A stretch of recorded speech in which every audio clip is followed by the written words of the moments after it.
At the corner of the Rue du Petit Banquier, a bent old woman was rummaging in a heap of refuse by the light of a street lantern. The child jostled her as he passed, then recoiled, exclaiming: "Hello! And I took it for an enormous, enormous dog." He pronounced the word enormous the second time, with a jeering swell of the voice, which might be tolerably well represented by capitals. An enormous, enormous dog. The old woman straightened herself up in a fury. "Nasty brat!" she grumbled. "If I hadn't been bending over, I know well where I would have planted my foot on you." The boy was already far away. "Kiss, kiss!" he cried. "After that, I don't think I was mistaken."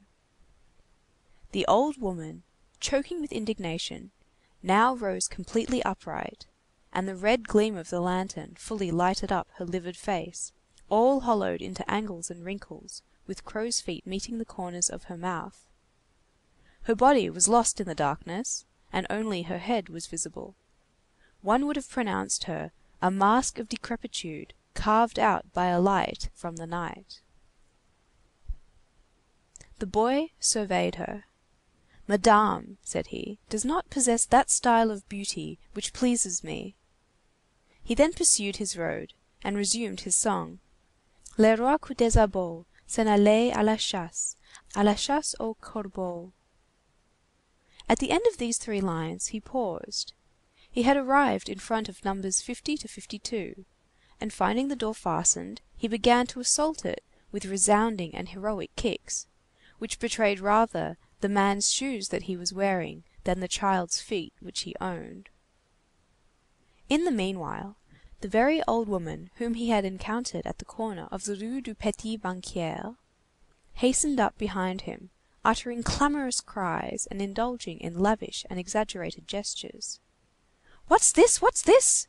Lord God! He's battering the door down! He's knocking the house down!" The kicks continued. The old woman strained her lungs. "Is that the way buildings are treated nowadays?" All at once, she paused. She had recognized the gamin. "What! So it's that imp!" "Why, it's the old lady," said the lad. "Good day, Bougonmouche. I have come to see my ancestors." The old woman retorted with a composite grimace, and a wonderful improvisation of hatred taking advantage of feebleness and ugliness, which was, unfortunately, wasted in the dark. "There's no one here." "Bah!" retorted the boy. "Where's my father?" "At La Force." "Come now! And my mother?" "At Saint Lazare." "Well! And my sisters?" "At the Madelonettes." The lad scratched his head behind his ear, stared at Ma'am Bougon, and said, "Ah!" Then he executed a pirouette on his heel. A moment later, the old woman, who had remained on the doorstep, heard him singing in his clear, young voice as he plunged under the black elm trees in the wintry wind: "Le roi coup des sabots s'en allait à la chasse aux corbeaux, monte sur deux échasses.